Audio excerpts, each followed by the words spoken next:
എല്ലാ പ്രിയപ്പെട്ട വിദ്യാർത്ഥികൾക്കും ഓൺലൈൻ ക്ലാസ്സിൻ്റെ പുതിയൊരു അധ്യായത്തിലേക്ക് സ്വാഗതം. നമ്മളെ സംബന്ധിച്ചിടത്തോളം വലിയൊരു അൺസർട്ടനിറ്റി സംഭവിച്ചിരിക്കുന്ന സമയമാണ്.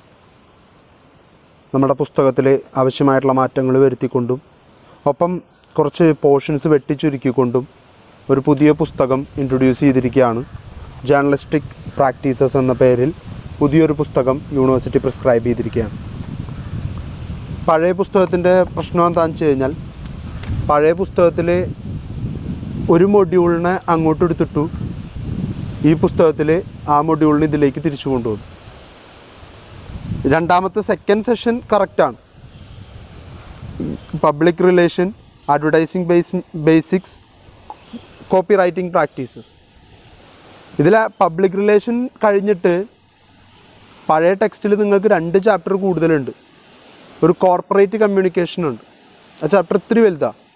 അതിനെ പൂർണ്ണമായിട്ട് ഒഴിവാക്കി തന്നു.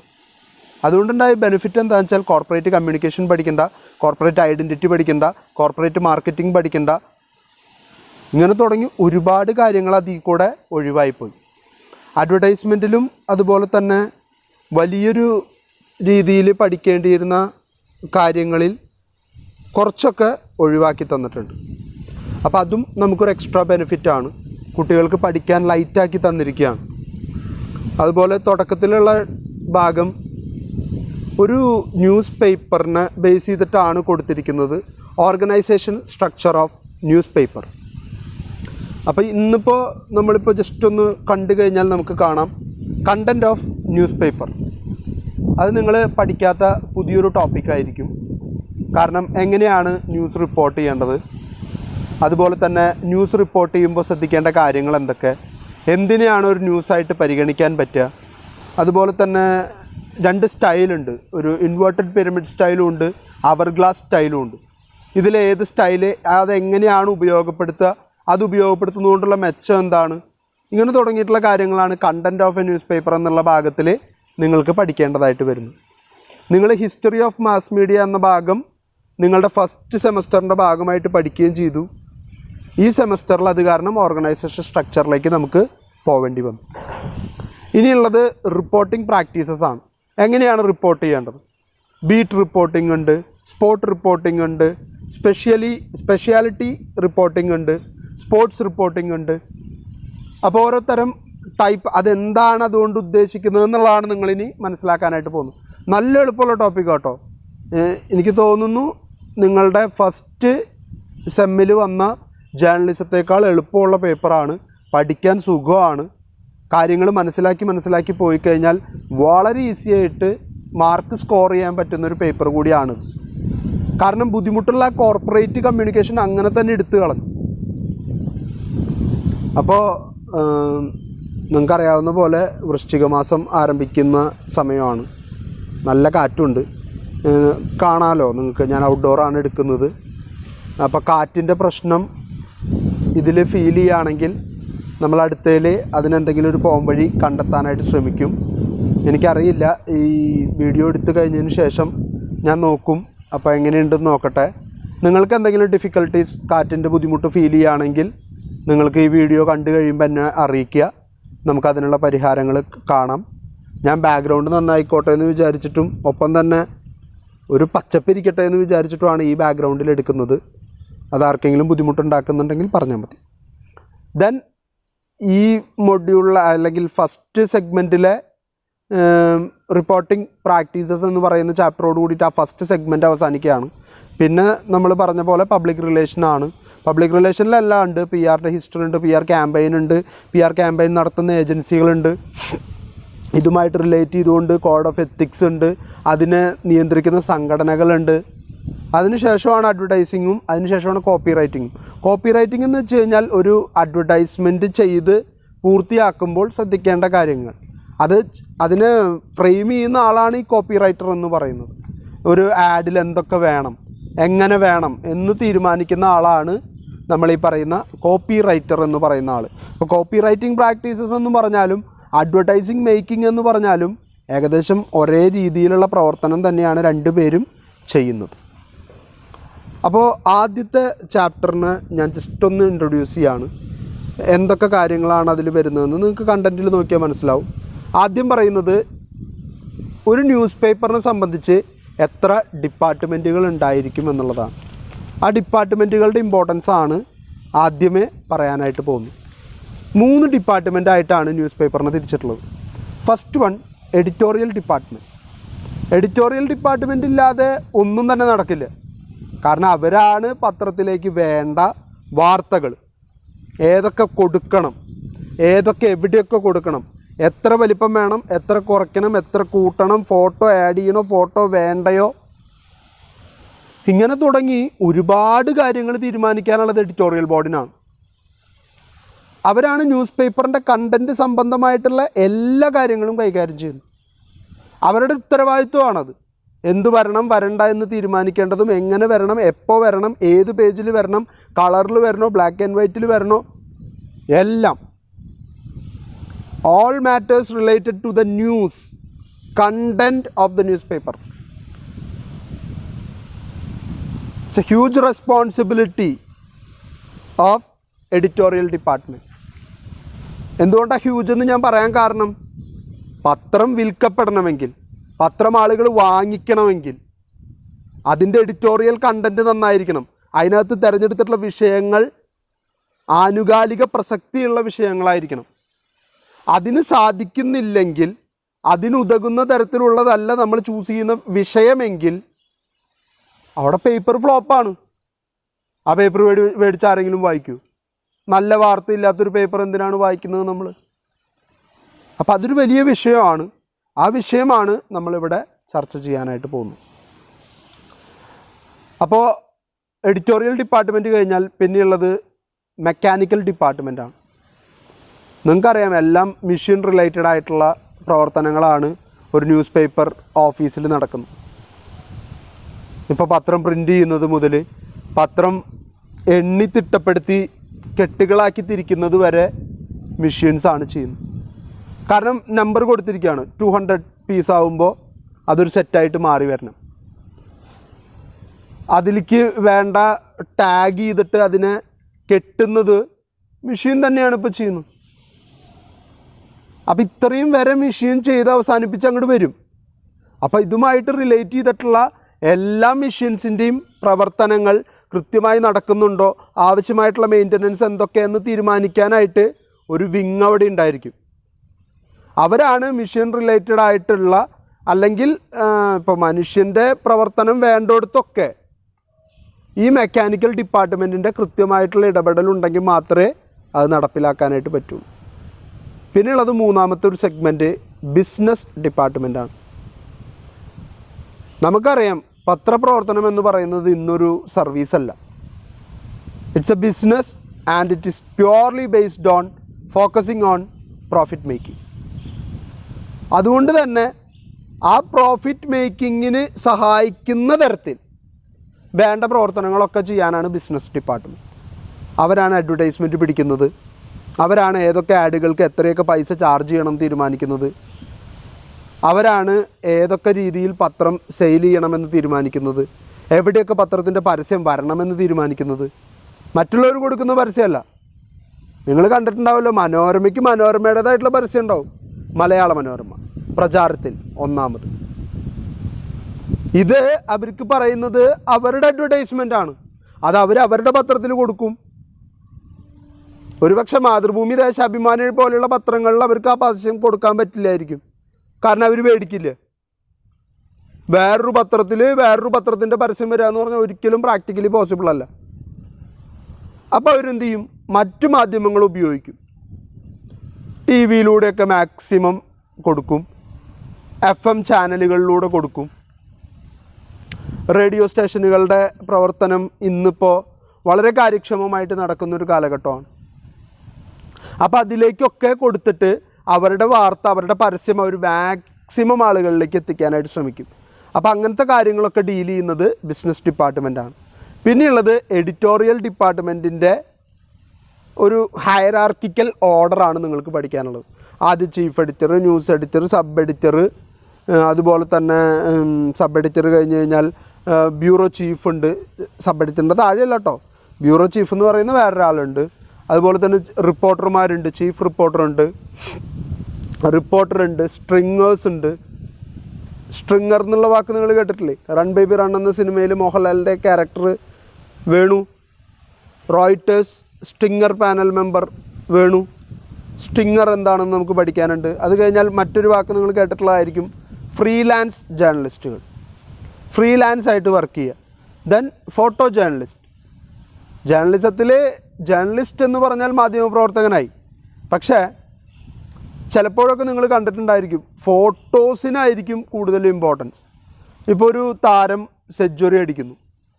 സെഞ്ച്വറി അടിച്ചതിന് ശേഷം ആ ബാറ്റ്സ്മാൻ കാണിക്കുന്നത് എന്തോ അത് ആ മൊമെൻറ്റിൽ പകർത്താൻ കഴിയുന്ന ആൾ, ആ ഫോട്ടോയ്ക്ക് ഇമ്പോർട്ടൻസ് കൂടുതലാണ്. ഇപ്പോൾ സാധാരണഗതിയിൽ ബാറ്റും ഹെൽമെറ്റും ഒരുമിച്ച് ഉയർത്തുന്നതാണ് സാധാരണ ബാറ്റ്സ്മാൻമാർ കാണിക്കാറ്. പക്ഷെ നിങ്ങൾ വെസ്റ്റ് ഇൻഡീസ് ക്രിക്കറ്റ് താരം ക്രിസ് ഗെയിൽ സെഞ്ച്വറി അടിച്ചു കഴിഞ്ഞാലൊക്കെ കാണിക്കുന്ന ഒരു സിസ്റ്റം കണ്ടിട്ടുണ്ടോ എന്ന് എനിക്കറിയില്ല. എത്ര പേര് ക്രിക്കറ്റിനോട് താല്പര്യമുണ്ടെന്നൊന്നും അറിയില്ല.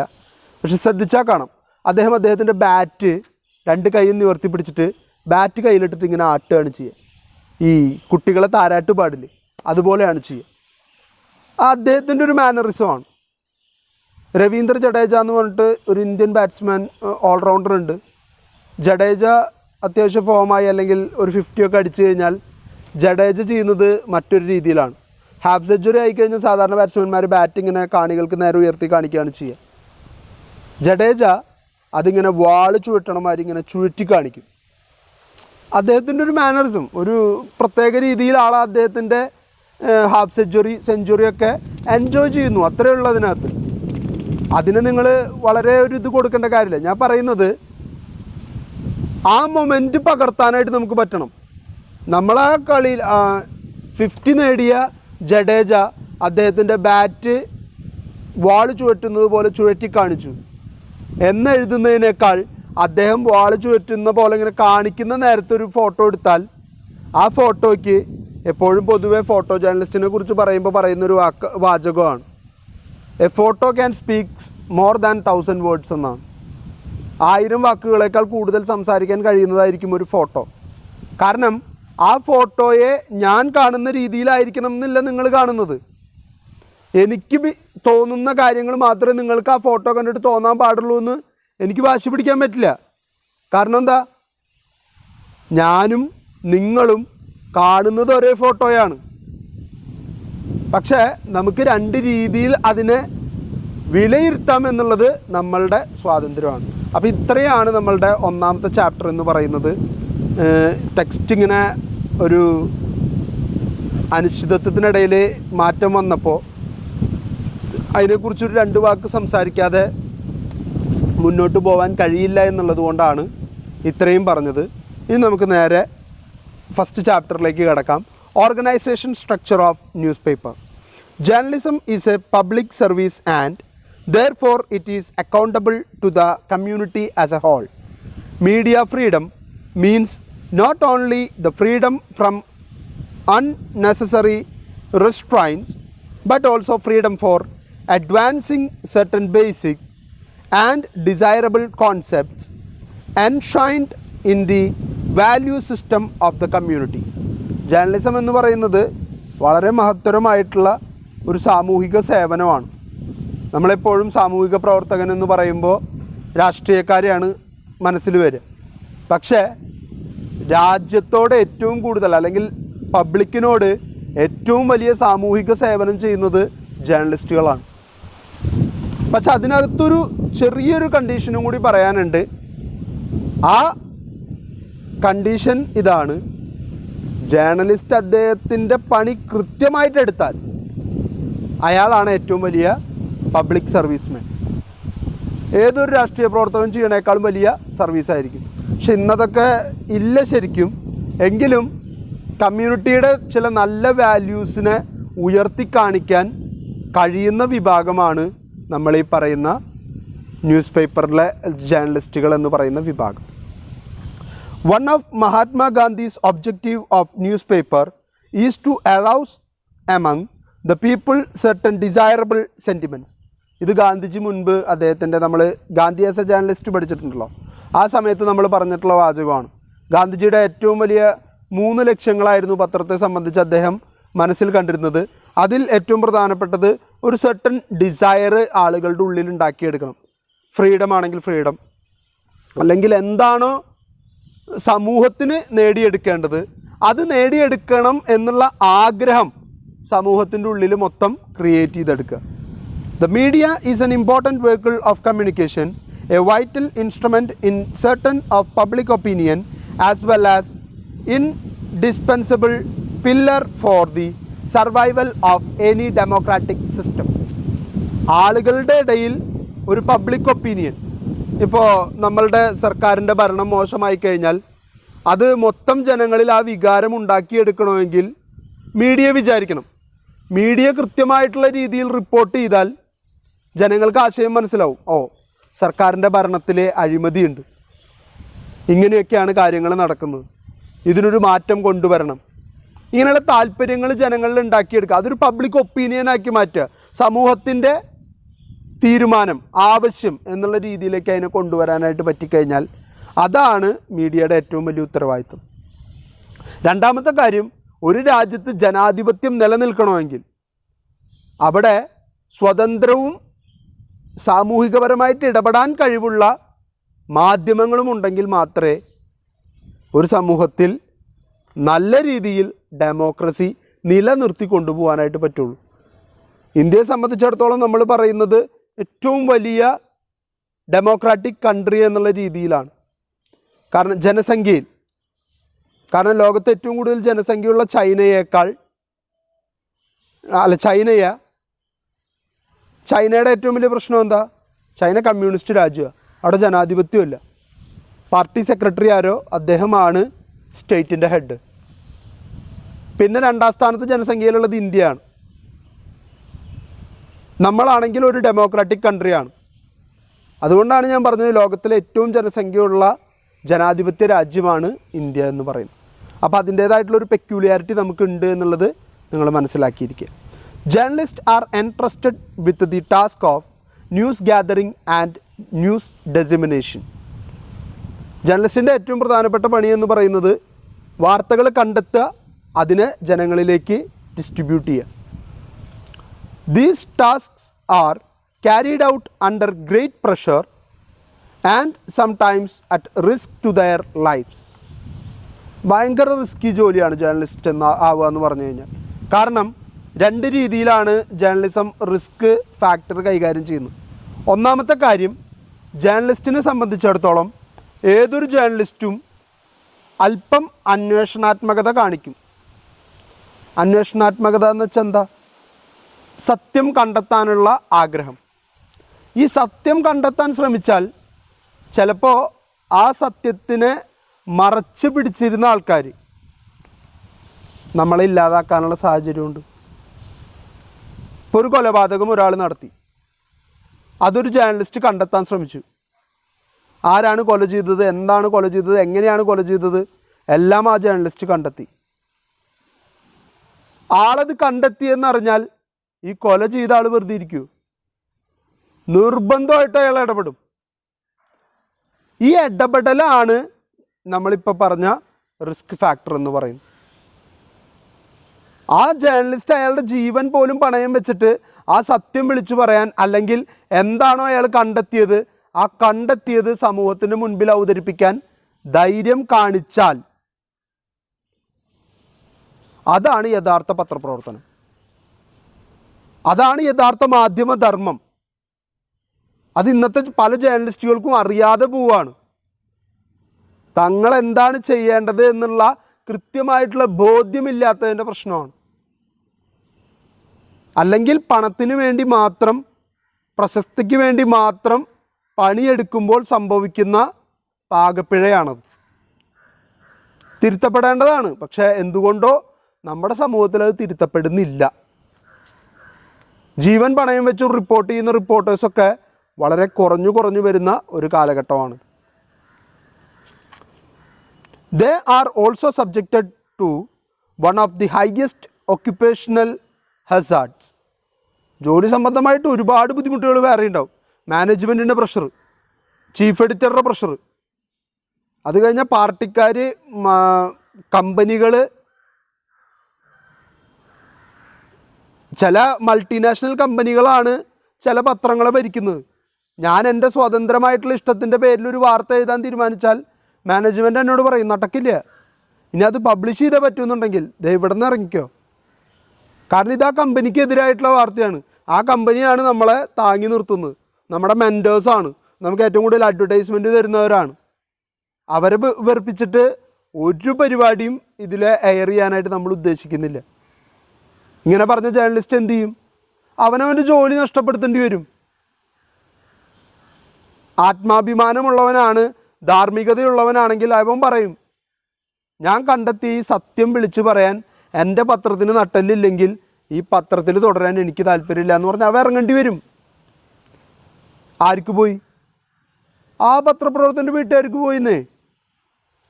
അവന് പകരം പറയുന്ന പോലെ എഴുതി കൊടുക്കാൻ വേറെ ഇഷ്ടം പോലെ ആൾക്കാർ വരും. അവർക്ക് നേട്ടം ഉണ്ടാക്കാനും പറ്റും, അവരൊരുപാട് പൈസ ഉണ്ടാക്കും. കാരണം അവർ പറയുന്നത് എഴുതി കൊടുത്താൽ ഇത്ര രൂപ, പിന്നെന്താണ് അവർക്ക് ടെൻഷൻ? അതാണ് ഇവിടെ പറഞ്ഞത്, ഒരുപാട് ഒക്യുപ്പേഷണൽ ഹസാർഡ്സ്, ജോലി സംബന്ധമായ പല ബുദ്ധിമുട്ടുകളെയും തരണം ചെയ്യേണ്ട ഒരു ബാധ്യത കൂടി ഇത്തരം അവസ്ഥയിൽ ജേർണലിസ്റ്റിന് നേരിടേണ്ടി വരും. We have the recent examples, Gauri Lankesh Patrick 2017, കേട്ടിട്ടുണ്ടായിരിക്കും. വെടിവെച്ച് കൊല്ലുകയാണ് ചെയ്തത്. ആരാണെന്ന് ആർക്കും അറിയില്ല. ഒരു വളരെ അന്വേഷണാത്മകമായിട്ട് ക്രിയേറ്റീവായിട്ട് തൻ്റെ ജോലി ചെയ്ത ജേർണലിസ്റ്റാണ്. കണ്ടുപിടിക്കാൻ പറ്റിയിട്ടില്ല ഇപ്പോഴും. നവീൻ നിശ്ചൽ ഓഫ് ദൈനിക് ഭാസ്കർ 2018, അദ്ദേഹം കൊല ചെയ്യപ്പെട്ടു. ഇന്നും കേസ് എവിടെ എത്തിയിട്ടില്ല. ഇതിപ്പോൾ 2020 കഴിയാറായില്ലേ, എന്നിട്ടും 2018 ഒരു കൊല അന്വേഷിച്ച് കണ്ടെത്താൻ സാധിച്ചിട്ടില്ല. ചന്ദ്രൻ തിവാരി ഓഫ് ആജ് തക്ക് എന്ന് പറഞ്ഞിട്ട് ഒരു ചാനലുണ്ട്, നിങ്ങൾ കണ്ടിട്ടുണ്ടോയെന്ന് എനിക്കറിയില്ല. ഇപ്പം അത് റിലയൻസ് കമ്മ്യൂണിക്കേഷൻസിൻ്റെ അണ്ടറിൽ പ്രവർത്തിക്കുന്ന ചാനലാണ്. ന്യൂസ് 18 അതിൻ്റെ ഉൽപ്പന്നമാണ് ആജ് തക്ക്. ഇപ്പോൾ അതിലെ വളരെ ഫേമസ് ആയിട്ടുള്ള റിപ്പോർട്ടറായിരുന്നു ചന്ദ്രൻ തിവാരി. 2018 അദ്ദേഹം കൊല ചെയ്യപ്പെട്ടു. Killed in the pursuit of journalism, ജേർണലിസത്തിൻ്റെ ആത്മാർത്ഥതയെ സംരക്ഷിക്കാൻ വേണ്ടി, ജേർണലിസ്റ്റിക് പ്രാക്ടീസസിൻ്റെ സത്യസന്ധത നിലനിർത്താൻ ശ്രമിച്ചതിൻ്റെ പേരിൽ സ്വന്തം ജീവൻ പകരം കൊടുക്കേണ്ടി വന്നവരാണ് നമ്മളിപ്പോൾ കേട്ടവരൊക്കെ. ശരിക്കും നിങ്ങൾ യാഥാസ്ഥിതിക മനോഭാവത്തോട് കൂടിയിട്ടൊന്ന് ചിന്തിച്ചു നോക്കിയേ. ഇവർ മരിച്ചു, ആർക്ക് നഷ്ടപ്പെട്ടു? വീട്ടുകാർക്ക് പോയെന്നേ, അല്ലാണ്ട് ആർക്ക് പോവാൻ? ഇവർ മാറ്റം വരുത്താൻ ശ്രമിച്ച കാര്യം ഇവിടെ മാറിയോ? മാറിയില്ല. അവരിവിടെ നിന്ന് തന്നെ മാറ്റിപ്പോയി. ആ മാറ്റത്തിന് വേണ്ടി ശ്രമിച്ചവർ ഭൂമിയിൽ നിന്ന് ഇല്ലാണ്ടായിപ്പോയി. എന്നിട്ടും അവരുദ്ദേശിച്ച മാറ്റം ഇവിടെ കൊണ്ടുവരാൻ പറ്റിയില്ല. പിന്നെ എന്തിനാണ് അവരവരുടെ ലൈഫ് കളഞ്ഞത്? ഇതാണ് യഥാർത്ഥത്തിൽ നമ്മളെ സംബന്ധിച്ചുള്ള ഏറ്റവും വലിയ വെല്ലുവിളി. ഇത് മനസ്സിലാക്കാനോ ഇത് ചോദ്യം ചെയ്യാനോ ഒന്നും നമ്മുടെ നാട്ടിൽ ആർക്കും താല്പര്യമില്ല, നേരമില്ല. യഥാർത്ഥ പ്രതിസന്ധി ഇതാണ്. American journalist Steven Sotloff and James Foley were beheaded by the IS terrorists in Syria in 2014. Many more have killed in different parts of the world while trying to focus the global attention on neglected stories. പല ജേർണലിസ്റ്റുകളും ഇല്ലാതാക്കപ്പെട്ടിട്ടുണ്ട്. എന്തിൻ്റെ പേരിലാ? മറ്റുള്ളവരെ അവഗണിക്കുന്ന ഒരു വിഭാഗത്തിൻ്റെ ആവശ്യങ്ങളെ മുന്നോട്ട് വെച്ചതിൻ്റെ പേരിൽ, അല്ലെങ്കിൽ ഒരു വിഭാഗത്തെ മാറ്റി നിർത്തപ്പെടുമ്പോൾ ആ മാറ്റി നിർത്തപ്പെടുന്നവൻ്റെ ശബ്ദമായി മാറിയതിൻ്റെ പേരിൽ സ്വന്തം ജീവൻ കൊടുക്കേണ്ടി വന്നിട്ടുള്ള വളരെ ഡെഡിക്കേറ്റഡ് ആയിട്ടുള്ള പല ജേർണലിസ്റ്റുകളും ഉണ്ട്. ഇറാഖിൽ യുദ്ധം നടക്കുന്ന സമയത്ത്, അമേരിക്ക ഇറാഖ് വാർ നടക്കുന്ന സമയത്ത് എത്രയോ ജേർണലിസ്റ്റുകൾ ഇറാഖിൻ്റെ ഭീകരതയെ തുറന്നു കാണിക്കാൻ ശ്രമിച്ച് ജീവിതം ഹോമിക്കേണ്ടി വന്നവരുണ്ട്. പലരുടെയും പേര് പുറത്തു വരാത്തതിൻ്റെ കാരണം അവരത്രയും ഡെഡിക്കേറ്റഡ് ആയിട്ട് ഒരുപാട് പേര് ജീവൻ കളയേണ്ടി വന്നു. ഇനി റിപ്പോർട്ടിങ്ങിനിടയിൽ ഒരു വെടിയുണ്ട വന്നു വീണാൽ, ഒരു ബോംബ് വന്നു വീണാൽ, സ്വന്തം ജീവൻ നഷ്ടപ്പെട്ടാലും സ്വന്തം ജോലി ചെയ്യാൻ ആത്മാർത്ഥത കാണിക്കുന്ന പല വ്യക്തികളും ജേർണലിസ്റ്റുകളായിട്ടുണ്ടായിരുന്നു. അതുകൊണ്ട് തന്നെയാണ് നമ്മുടെ ഫ്രീഡം ഫൈറ്റിൻ്റെ കാലഘട്ടത്തിൽ ബാലഗംഗാധർ തിലക്, അതുപോലെ തന്നെ ജവഹർലാൽ നെഹ്റു, ഗാന്ധിജി, ഇവരെല്ലാവരും പത്രങ്ങൾ എഴുതി. അവർ സത്യസന്ധമായി കൃത്യമായിട്ടുള്ള കാര്യങ്ങൾ പത്രങ്ങളിലൂടെ വിളിച്ചു പറഞ്ഞപ്പോൾ അവരെ ജയിലിലടയ്ക്കാനും അവർക്കെതിരെ ശിക്ഷണ നടപടികൾ സ്വീകരിക്കാനും വലിയ വലിയ എമൗണ്ടുകൾ ഫൈൻ ഏർപ്പെടുത്താനും അവരുടെ പത്രങ്ങളിൽ മാത്രം പ്രസ് സെൻസർഷിപ്പ് കൊണ്ടുവരാനൊക്കെ ബ്രിട്ടീഷ് ഗവൺമെൻറ് തയ്യാറായിട്ടും അവരവരുടെ പദ്ധതിയിൽ നിന്ന് പിന്മാറിയില്ല. പിന്നെയും എഴുതിക്കൊണ്ടിരുന്നു. അവർക്ക് പറയാനുള്ളത് ജനങ്ങളിലേക്ക് എത്തുന്നത് വരെ അവർ എഴുതിക്കൊണ്ടിരുന്നു. എന്ത് നേട്ടത്തിനാ? സ്വകാര്യ ലാഭത്തിനാ? ആ പത്രം വിറ്റ് കുറേ കോടികൾ ലാഭം ഉണ്ടാക്കി അതുകൊണ്ട് സ്വന്തമായിട്ട് മാളിക പണിയാനാണോ ഗാന്ധിജി പത്രം എഴുതിയിരുന്നത്? അപ്പം ഈ പത്രം എഴുതുന്നതിൻ്റെ പേരിൽ, ജേർണലിസം കൃത്യമായി ചെയ്യുന്നതിൻ്റെ പേരിൽ ജീവിതത്തിൽ ഒരുപാട് സഹിക്കേണ്ടി വന്നിട്ടുള്ള പല ആൾക്കാരുമുണ്ട്. അവരതൊക്കെ സഹിക്കാൻ തയ്യാറായത് ഈ മേഖലയെ ഒരു സോഷ്യൽ സർവീസായിട്ട് അവർ കാണുന്നതുകൊണ്ടാണ്. അവർക്കിതൊരു ബിസിനസ് ആയിരുന്നെങ്കിൽ മാനേജ്മെൻറ്റ് പറയുന്നത് എഴുതി കൊടുത്ത് പറയണ ശമ്പളം മാസാമാസം എണ്ണി മേടിച്ച് സുഖമായിട്ട് വീട്ടിലിരിക്കുകയായിരുന്നു. അതവർ ചെയ്യാത്തത് അവർക്കറിയാം ജേർണലിസം എന്ന് പറയുന്ന ഈ പ്രവർത്തനം അല്ലെങ്കിൽ ഈ ജോലി ഇതൊരു നോബിൾ പ്രൊഫഷനാണ്. ഇവിടെ എത്തിക്സ് ഇല്ലാത്ത ഒരാൾക്കും നിലനിൽപ്പില്ല. അതവർക്ക് മനസ്സിലായതുകൊണ്ടാണ് അവരങ്ങനെ ഒരു മാറ്റത്തിന് ശ്രമിക്കുന്നത്. Reporters, photo journalist, video journalist and other still risk life in the coverage of news. Thus, journalists are considered to be the extended eye, ears and minds of people because they unearth, report and interpret events and issue on behalf of their audience. ഇവിടെ ജേർണലിസ്റ്റുകൾ സ്വന്തം ജീവൻ കൈവെള്ളയിൽ പിടിച്ചിട്ടാണ് ഓരോ സ്ഥലത്ത് റിപ്പോർട്ടിങ്ങിന് പോയി നിൽക്കുന്നത്. നിങ്ങൾ കണ്ടിട്ടുണ്ടായിരിക്കും, police station ഉപരോധം നടക്കുമ്പോൾ അല്ലെങ്കിൽ ഏതെങ്കിലും ഒരു മാർച്ച് നടക്കുമ്പോൾ അതിനെ പോലീസ് തടയാൻ ശ്രമിച്ചാൽ ഗംഭീര സംഘർഷമായിരിക്കും. ആ സമയത്ത് ചിലപ്പോൾ ടിയർ ഗ്യാസ് ഉണ്ടായിരിക്കും, അല്ലെങ്കിൽ കണ്ണീർ വാതകം പ്രയോഗിക്കുന്നുണ്ടായിരിക്കും. ടിയർ ഗ്യാസും കണ്ണീർ വാതകവും സെയിം സാധനമാണ്. ഞാൻ ഉദ്ദേശിച്ചത് മറ്റേ ജലബീരങ്കി ഉപയോഗിക്കുന്നുണ്ടായിരിക്കും. ഈ ജലബീരങ്കി വന്നടിക്കുമ്പോൾ വെള്ളത്തിനറിയോ ജേർണലിസ്റ്റാണത് അല്ലെങ്കിൽ പാർട്ടി പ്രവർത്തകനാണത് എന്നറിയാൻ പറ്റുമോ? പീരങ്കിയിൽ നിന്ന് വെള്ളം വരണ മാതിരി, വെടിയുണ്ട വരണ മാതിരി വെള്ളം ഇങ്ങനെ ചീറ്റിക്കൊണ്ടിരിക്കുകയാണ്. ആ വെള്ളം വന്നടിച്ചിട്ട് തെറിച്ച് പോയി നമ്മൾ വല്ലയിടത്തും പോയി ഇടിച്ചാൽ ജേർണലിസ്റ്റിനായാലും പരിക്ക് പറ്റും. അപ്പം റിസ്ക് ഉണ്ട്.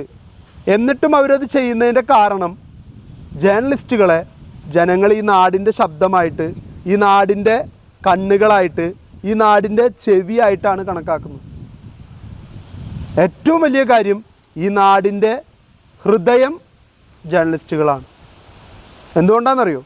ജേർണലിസ്റ്റ് കണ്ട കാര്യത്തെ അവൻ കൃത്യമായിട്ട് റിപ്പോർട്ട് ചെയ്യുകയും ചെയ്യും, അതിനെ ഇൻ്റർപ്രറ്റ് ചെയ്യും. എന്താ ഇൻ്റർപ്രറ്റ് ചെയ്യാന്ന് വെച്ചാൽ, ഞാനൊരു കാര്യം കണ്ടു അല്ലെങ്കിൽ ഞാനൊരു കാര്യം വായിച്ചു, എനിക്കത് എൻ്റെ രീതിയിൽ വിശകലനം ചെയ്യാം. പക്ഷെ ഞാൻ വിശകലനം ചെയ്ത രീതിയിലായിരിക്കില്ല വേറൊരാൾ. ഇപ്പോൾ സ്മിയോ, ഞാൻ വായിച്ചൊരു കാര്യം സ്മിയോ വായിച്ചു നോക്കി, ഞാനും സ്മിയോനും വായിച്ച സെയിം ലെറ്റേഴ്സ് തന്നെയാണ്, സെയിം വാചകം തന്നെയാണ്. പക്ഷെ എനിക്കത് മനസ്സിലായത് ഇങ്ങനെയാണ്, സ്മിയോനത് മനസ്സിലായത് വേറൊരു രീതിയിലാണ്.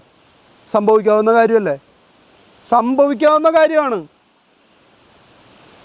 അപ്പോൾ ഇൻ്റർപ്രട്ടേഷന് വ്യത്യാസമുണ്ട്. ഞാൻ വിശകലനം ചെയ്യുന്ന പോലെ തന്നെ അവനും വിശകലനം ചെയ്യണമെന്ന് എനിക്ക് വാശി പിടിക്കാൻ പറ്റില്ല. അപ്പോൾ ഒരു ജേർണലിസ്റ്റ് ചെയ്യുന്നത് അതിനെ ഇൻ്റർപ്രറ്റ് ചെയ്യുകയും കൂടി ചെയ്യും. ഇങ്ങനൊരു സംഭവം നമ്മുടെ നാട്ടിൽ അരങ്ങേറി. യഥാർത്ഥത്തിൽ ആ സംഭവത്തിൻ്റെ കാരണം ഇതായിരുന്നു. ചിലപ്പോൾ വേറെ പലരും വേറെ കാരണങ്ങൾ പറഞ്ഞിട്ടുണ്ടായിരിക്കാം. പക്ഷെ നമ്മൾ പറയുന്ന കാരണത്തെ സാധൂകരിക്കാൻ നമുക്ക് പറ്റിയാൽ മതി. ഞാൻ ഇതുകൊണ്ടാണ്, ഇതാണ് കാരണമെന്ന് പറയാൻ കാരണം എന്നും പറഞ്ഞ് അവസാനിപ്പിക്കാൻ ഒരു ജേർണലിസ്റ്റിന് പറ്റിയാൽ അതാണ് അയാളുടെ പ്രൊഫഷനോട് ചെയ്യേണ്ട ഏറ്റവും വലിയ എത്തിക്സ്. അങ്ങനെ ചെയ്യാനായിട്ട് നമ്മൾ ശ്രമിച്ചാൽ മാത്രമേ എന്ത് സംഭവിക്കുള്ളൂ? ഓഡിയൻസ് നമ്മളെ അവരുടെ കണ്ണും അവരുടെ കാതും അവരുടെ മനസ്സുമായിട്ട് ജേർണലിസ്റ്റിനെ കണക്കാക്കാൻ അവർക്ക് പറ്റുള്ളൂ. ദൗർഭാഗ്യവശാൽ ഇന്നത്തെ പല ജേർണലിസ്റ്റുകൾക്കും ജനങ്ങളുടെ കണ്ണാവാനും ചെവിയാവാനും ജനങ്ങളുടെ മനസ്സായി മാറാനുമുള്ള കഴിവ് നഷ്ടപ്പെട്ടുകൊണ്ടിരിക്കുകയാണ്. അതൊരു യാഥാർത്ഥ്യമാണ്. ആ യാഥാർത്ഥ്യത്തെ നമ്മൾ കവറപ്പ് ചെയ്തുകൊണ്ട് കാര്യമില്ല, മൂടി വെച്ചിട്ടൊന്നും കാര്യമൊന്നുമില്ല, സത്യം തന്നെയാണ്. അതിന് ഏറ്റവും വലിയ കാരണം ജേർണലിസ്റ്റുകൾ മനുഷ്യന്മാരാണ്, സാധാരണ ജനങ്ങളാണ് അവരും. അവരെ സംബന്ധിച്ച് അവർക്കും അലിയാനുള്ളൊരു മനസ്സുണ്ട്. ചില വലിയ വലിയ ഓഫറുകൾ കാണുമ്പോൾ കണ്ണ് മഞ്ഞളിച്ച് പോയേക്കാം, സ്വാഭാവികമായിട്ട് സംഭവിക്കുന്ന കാര്യങ്ങളാണ്. പക്ഷേ ജനങ്ങൾ ഇന്നും വിശ്വസിക്കുന്നത് മീഡിയ എന്ന് പറയുന്നത് അവർക്ക് വേണ്ടിയിട്ടുള്ള ശബ്ദമാണ്. അവർക്ക് വേണ്ടി കാണുന്നു, അവർക്ക് വേണ്ടി കേൾക്കുന്നു, അവർക്ക് വേണ്ടി ചിന്തിക്കുന്നു. അതുകൊണ്ടാണ് ആൾക്കാർ പത്രം വായിക്കുന്നത്. എന്താണ് ആ പത്രത്തിന് ഈ വിഷയത്തെക്കുറിച്ച് ചർച്ച ചെയ്യാനുള്ളത്? എന്താണ് ആ പത്രം ഈ വിഷയത്തെ എങ്ങനെ വിശകലനം ചെയ്യുന്നു? ഇതാണ് പത്രം വായിക്കുന്നതിലൂടെ നമുക്കറിയേണ്ടത്. Newspapers are daily engaged in the gathering, packaging and distribution of news, opinions and pictures from across the globe. In their role as mass media, they shape and mold public opinion and represent social reality. ഇവിടെ പത്രങ്ങൾ ചെയ്യുന്നത് ജനങ്ങൾക്ക് വേണ്ടി എല്ലാ വാർത്തകളും കണ്ടെത്തുന്നു, അതിനെ കൃത്യമായിട്ട് സെറ്റ് ചെയ്ത് പാക്ക് ചെയ്ത് വയ്ക്കുന്നു, അതിനുശേഷം ജനങ്ങളിലേക്ക് അതിനെ ഡിസ്ട്രിബ്യൂട്ട് ചെയ്യുന്നു. എല്ലാം ചെയ്യുന്നത് ജേർണലിസ്റ്റുകൾ തന്നെയാണ്. അതിനർത്ഥം ജേർണലിസ്റ്റ് രാവിലെ വന്നിട്ട് വീടിൻ്റെ മുമ്പിൽ പത്രം എന്ന് പറഞ്ഞിട്ടിട്ട് പോകുന്നല്ല. സാറല്ലേ പറഞ്ഞ ഡിസ്ട്രിബ്യൂഷൻ അവരാണ് ചെയ്യുന്നത്. ആ അർത്ഥത്തിൽ എടുക്കരുത്. വാർത്തയെ അവർ കണ്ടെത്തിക്കൊണ്ടിരുന്നു, അവരത് പേപ്പറിലേക്ക് കോപ്പി ചെയ്യുന്നു, എന്നിട്ട് അത് ജനങ്ങൾക്ക് വായിക്കാനായിട്ട് വിട്ടു തരുമ്പോൾ ജനങ്ങളിലേക്ക് ആ വാർത്ത എത്തുന്നു. അതുകൊണ്ടാണ് അവർ ഡിസ്ട്രിബ്യൂട്ടർ എന്ന് പറയും. ആശയപരമായിട്ടാണ് ഡിസ്ട്രിബ്യൂഷൻ എന്നിവിടെ ഉദ്ദേശിച്ചത്. അപ്പോൾ അതിനുശേഷം മാസ് മീഡിയ എന്തു ചെയ്യും? ഇതിലൂടെ ഉരുത്തിരിഞ്ഞു വരുന്ന അഭിപ്രായങ്ങളെ ജനങ്ങളുടെ അഭിപ്രായമാക്കി ക്രോഡീകരിച്ചെടുക്കും. ഇപ്പോൾ ഒരു പുതിയ ആക്ട് വരാൻ പോവുകയാണെന്ന് വിചാരിക്കും. ആ ആക്റ്റിൽ ഫുള്ള് ജനദ്രോഹ നയങ്ങളാണെന്ന് വിചാരിക്കും. ഇപ്പോൾ അടുത്തൊരു എൻവിറോൺമെൻ്റൽ ആക്ട് വന്നിരുന്നു. അതിനെ നിങ്ങളുടെ പ്രതിഷേധം അറിയിക്കാമെന്ന് പറഞ്ഞിട്ട് സെൻട്രൽ ഗവൺമെൻറ് അത് കുറച്ച് നാൾ സോഷ്യൽ നെറ്റ്വർക്കിലിട്ടു. വളരെ വൈഡായിട്ടുള്ളൊരു പ്രൊട്ടസ്റ്റ് അതിനെതിരെ വന്നു. കാരണം ആ നിയമം കോർപ്പറേറ്റുകളെ സംരക്ഷിക്കുന്നതിന് വേണ്ടിയിട്ടായിരുന്നു. എൻവിറോൺമെൻറ്റ് ഇൻഫ്രാസ്ട്രക്ചർ ആക്ടോ അങ്ങനെ എന്തോ ഒരു ആക്റ്റായിരുന്നു. ജനങ്ങളുടെ പ്രതിഷേധം ശക്തമാണെന്നറിഞ്ഞപ്പോൾ ഇന്ത്യയിലെ അതിനോട് പ്രതികരിച്ച മെജോറിറ്റിയും ആ ആക്ടിനെ എതിർത്തപ്പോൾ സെൻട്രൽ ഗവൺമെൻറ് ആ നിയമം തൽക്കാലത്തേക്ക് പാസ്സാക്കിയില്ല. കാരണം മുഖം രക്ഷിക്കണം. ജനങ്ങൾക്ക് വേണ്ടി ജനങ്ങളാൽ തിരഞ്ഞെടുക്കപ്പെട്ട ജനപ്രതിനിധികൾ ഭരണം നടത്തുന്നതാണല്ലോ ഡെമോക്രസി. അപ്പോൾ ഒരു കാര്യത്തെക്കുറിച്ച് ജനങ്ങളിലൊരു താല്പര്യം ഉണ്ടാക്കണം. ഇത് ജനങ്ങൾക്ക് ദോഷകരമാണ്, നമ്മുടെ സമൂഹത്തിന് ദോഷമാണ്. ഈ ഒരു ഒപ്പീനിയൻ ക്രിയേറ്റ് ചെയ്തിട്ട് അത് ജനങ്ങളിലേക്ക് ഡിസ്ട്രിബ്യൂട്ട് ചെയ്താൽ മാത്രമേ അവർ ആ രീതിയിൽ അതിനോട് പ്രതികരിക്കുകയുള്ളൂ. അവരതിനെല്ലാവരും കൂടിയിട്ട് എതിർക്കുകയുള്ളൂ. അങ്ങനെ ഒരു വൈഡായിട്ടുള്ളൊരു എതിർപ്പ് രേഖപ്പെടുത്തിയാൽ മാത്രമേ അത് നമുക്ക് നേടിയെടുക്കാനായിട്ട് പറ്റുള്ളൂ. They are also often complex and many-faceted organization involving business and commercial interest. Efficient and harmonious coordination of various departments of newspaper are essential if it is to effectively function as a professional and business entity. എല്ലാ വിഭാഗങ്ങളെയും കൂട്ടിച്ചേർത്ത് ഒരുമിച്ച് കൊണ്ടുപോകാനായിട്ട് പറ്റണം. ജനങ്ങളോട് നീതി പുലർത്തണം, മാനേജ്മെൻറ്റിനോട് നീതി പുലർത്തണം, മാനേജ്മെൻറ്റിന് അവർക്ക് പരസ്യങ്ങൾ തരുന്ന അവരുടെ ബിസിനസ്സിനെ സപ്പോർട്ട് ചെയ്യുന്ന എല്ലാവരോടും നീതി പുലർത്തണം. ഇതിനെല്ലാത്തിനെയും ഒന്നിച്ച് കോർഡിനേറ്റ് ചെയ്ത് കൊണ്ടുപോയാൽ മാത്രമേ ഇതൊരു ബിസിനസ്സായിട്ട് നിലനിർത്തി കൊണ്ടുപോകാനായിട്ട് പറ്റുള്ളൂ. അല്ലെങ്കിൽ ബിസിനസ് എന്ന രീതിയിൽ അത് പൊളിയും. ബിസിനസ്സിൽ മാത്രം കോൺസെൻട്രേറ്റ് ചെയ്താൽ പത്രധർമ്മം എന്നുള്ള രീതിയിൽ അല്ലെങ്കിൽ മാധ്യമധർമ്മം എന്ന രീതിയിൽ ഇപ്പുറത്ത് പൊളിയും. ഏതെങ്കിലും ഒന്നിനെ സാറ്റിസ്ഫൈ ചെയ്യാനായിട്ട് പറ്റുള്ളൂ പൂർണ്ണമായ രീതിയിൽ. അല്ലെങ്കിൽ ഇതൊരു അഡ്ജസ്റ്റ്മെൻറ്റിൽ മുന്നോട്ട് കൊണ്ടുപോകേണ്ടി വരും. The mere collection of news and its distribution alone will not ensure the successful functioning of a newspaper. Advertisements in a newspaper are the basis of its stability and profitability. കുറേ വാർത്തകൾ കിട്ടിയതുകൊണ്ട് മാത്രം ഒരു പത്രം നല്ല രീതിയിൽ നിലനിന്ന് പോകുന്നു നമുക്ക് പറയാൻ പറ്റില്ല. നിലനിന്ന് പോവില്ലെന്നേ. വാർത്തകൾ മാത്രം കുത്തി നിറച്ച് അങ്ങോട്ട് തന്നാൽ നിങ്ങളുടേന്ന് ഒരു പത്രത്തിന് 150 രൂപ വെച്ചെങ്കിലും മേടിക്കേണ്ടി വരും. എന്നാലേ പത്രം ഇറക്കുന്നതിൻ്റെ പൈസ മുതലാക്കാനായിട്ട് പറ്റുള്ളൂ. അല്ലാത്ത പക്ഷം എന്ത് ചെയ്യേണ്ടി വരും? പരസ്യങ്ങളിലൂടെ ബാക്കി വരുമാനം പത്രം കണ്ടെത്തേണ്ടതായിട്ട് വരും. ഇതാണ് ഇന്നത്തെ പത്രങ്ങൾ ചെയ്യുന്നത്. അഡ്വർടൈസ്മെൻറ്റിന് കൂടുതൽ പ്രാധാന്യം കൊടുത്തുകൊണ്ട് അതിലൂടെ വരുന്ന റവന്യൂ ഉപയോഗിച്ചുകൊണ്ട് ജനങ്ങൾക്ക് 6 രൂപയ്ക്കും 6 രൂപ 50 പൈസയ്ക്ക് 7 രൂപയ്ക്കൊക്കെ പത്രം വിൽക്കാനാണ് ഇന്നത്തെ പത്ര മാനേജ്മെൻറ്റുകൾ ശ്രമിച്ചുകൊണ്ടിരിക്കുന്നത്. അതുകൊണ്ട് അഡ്വർടൈസ്മെൻ്റ് ഇല്ലാതെ ഒരു പത്രം പിടിച്ചു നിൽക്കുക എന്ന് പറയുന്നത് പത്രത്തെ സംബന്ധിച്ചിടത്തോളം practically it's not possible. Advertisements in a newspaper are the basis of its stability and profitability. Similarly, a paper must have good circulation. The greater the circulation, the greater will be the volume of advertisement. ഒരു പത്രത്തിനെ സംബന്ധിച്ചിടത്തോളം circulation ഇമ്പോർട്ടൻ്റാണ്. എന്തുകൊണ്ടാണ്? Circulation കൂടുതലുള്ള പത്രത്തിലായിരിക്കും കൂടുതൽ പരസ്യം ഉണ്ടായിരിക്കുക. ഏറ്റവും കൂടുതൽ ആൾക്കാർ വായിക്കുന്ന മാധ്യമത്തിനെ അല്ലേ പരസ്യം ചെയ്യാനായിട്ട് ഉപയോഗിക്കുള്ളൂ. എങ്കിലല്ലേ നിങ്ങളുടെ പരസ്യം ഒരുപാട് ആളുകളിലേക്ക് എത്തൂ. അതുകൊണ്ടാണ് മനോരമയ്ക്ക് ഇത്രയധികം പരസ്യം കിട്ടുന്നത്. അതേസമയം ഒരു 100 പേപ്പർ അച്ചടിക്കുന്ന ഒരു പത്രം ഞാൻ തുടങ്ങിയെന്ന് വിചാരിക്കും. മനോരമയ്ക്ക് കൊടുക്കുന്ന എല്ലാ പരസ്യങ്ങളും എൻ്റെ പത്രത്തിന് കിട്ടുമോ? കിട്ടില്ല. കാരണം എൻ്റെ മാക്സിമം റീച്ചബിലിറ്റി എന്ന് പറയുന്നത് 100 മനോരമയുടെ എന്ന് പറയുന്നത് 50 ലക്ഷമായിരിക്കാം, 60 ലക്ഷമായിരിക്കാം. അത്രയും പേരിലേക്ക് എത്തുന്നുണ്ടെങ്കിൽ പൈസ കൂടുതലായാലും അതിൽ പരസ്യം ചെയ്യാനല്ലേ ബാക്കി എല്ലാവരും ശ്രമിക്കുകയുള്ളൂ. അപ്പോൾ സർക്കുലേഷനും ഒരു ഇമ്പോർട്ടൻറ്റ് ഘടകം തന്നെയാണ്. The mechanical production and the distribution of newspaper also play a key role. അപ്പോൾ ഇതിൻ്റെ റിലേറ്റ് ചെയ്തിട്ടുള്ള പ്രൊഡക്ഷൻ യൂണിറ്റിൻ്റെ പ്രവർത്തനമായാലും അതിന് ഡിസ്ട്രിബ്യൂഷൻ വേഗത്തിലാക്കുന്നതൊക്കെ ന്യൂസ് പേപ്പറിനെ സംബന്ധിച്ചിടത്തോളം വളരെ ഇമ്പോർട്ടൻ്റ് ആയിട്ടുള്ള റോളുകൾ വഹിക്കുന്നുണ്ട്. The organisation setups varies from newspaper to newspaper depending on the size and turnover of a newspaper. Generally, most of the newspapers have 3 major departments. ചിലയിടത്തൊക്കെ ഡിപ്പാർട്ട്മെൻറ്റുകൾക്ക് വ്യത്യാസം ഉണ്ടായിരിക്കും. ചിലപ്പോൾ അതിൽ ഡിപ്പാർട്ട്മെൻറ്റിലെ ആളുകളുടെ എണ്ണത്തിൽ വ്യത്യാസം ഉണ്ടായിരിക്കും. ചിലപ്പോൾ ഒരു ഡിപ്പാർട്ട്മെൻറ്റ് തന്നെ ഉണ്ടാവില്ല. അത് പത്രത്തിൻ്റെ ടേൺ ഓവറിനെയും പത്രത്തിലെ വലിപ്പത്തിനെയും സംബന്ധിച്ച് മാറ്റങ്ങൾ വരാം. സാധാരണഗതിയിൽ 3 ഡിപ്പാർട്ട്മെൻറ്റാണ്: editorial, business and mechanical. Some big newspaper group may have more department such as human resource development, public relation, personnel and administration. അപ്പോൾ സാധാരണഗതിയിൽ 3 ഡിപ്പാർട്ട്മെൻറ്റായിട്ട് പത്രത്തെ തിരിക്കാം: editorial, business and third one mechanical.